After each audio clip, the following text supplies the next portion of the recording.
Hello, this is Patrick White from AA Commodities and Investments from Spencer, Iowa with your Thursday, February 28th edition of the Market Recap. Today we had corn for May down 3 cents at 370 and 3/4. May soybeans were down 6.5 at 910 and a quarter, and May Chicago wheat was down 7 1/4 at 459 and a half. So let's go ahead and get it started off with a disclaimer here. Just remember that everything I say here today is just my opinion. There's no trade recommendations at all. If you would like to read the full disclaimer, please pause the video now. So let's go ahead and jump into the charts, guys. We're going to start off here with May corn. Just really seen a lot of long liquidation here in these last 4 days.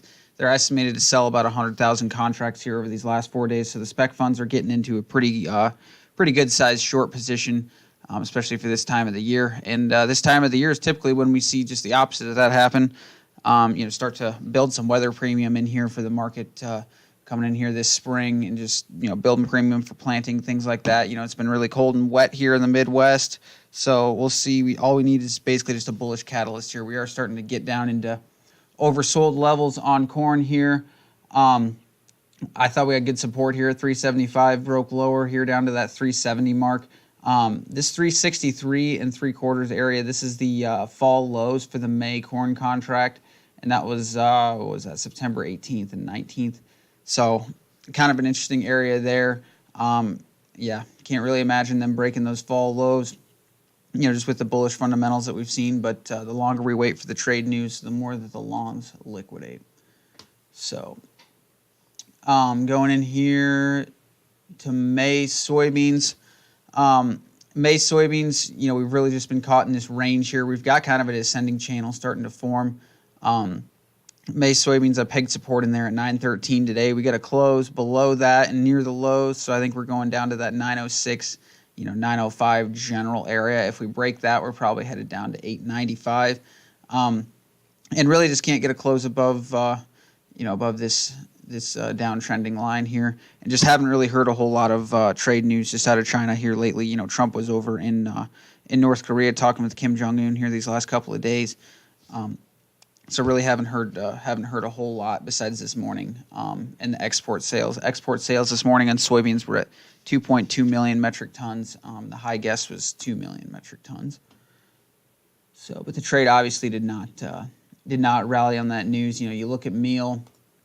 May meal just still had another down day, just really can't get off its can. I mean, we're just seeing this thing flood lower here. We do have good support at like the 305 mark.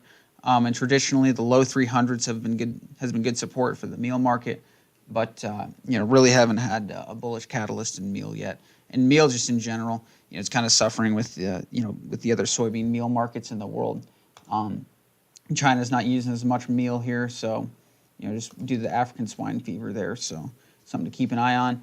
Soybean oil really just tailed off these last few days. Palm oil, I've been told, has been trading lower here just on the world market, and also canola has been backing off as well. So going into the $30 level here on May soybean oil, I still think this is a range between 30 and 31. If we did break this, we're probably heading down to that 29.5 level. On the wheat here, we got May Chicago wheat just, flooding lower, and I think that's part of what's affecting the corn market here.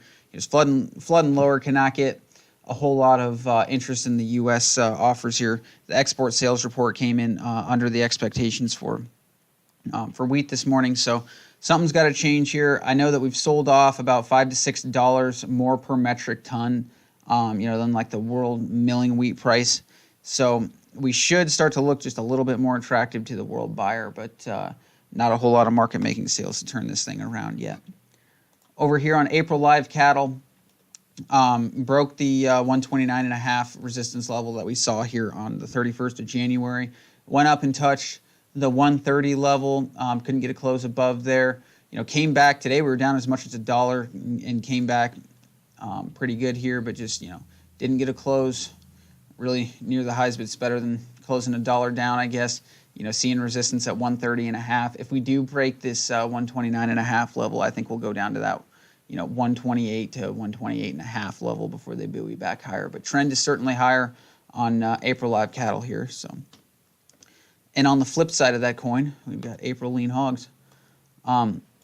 Trend's still definitely lower in here. We had some choppy supportive type action that we took out at 58.30 here this, on the 19th of February there, and that kind of gave us our new range in here. Our new range is between $53 and $56.50 on April live cattle. Seeing some choppy supportive type action, but we still haven't been able to break this 56.50 level. So definitely the trend is still down here.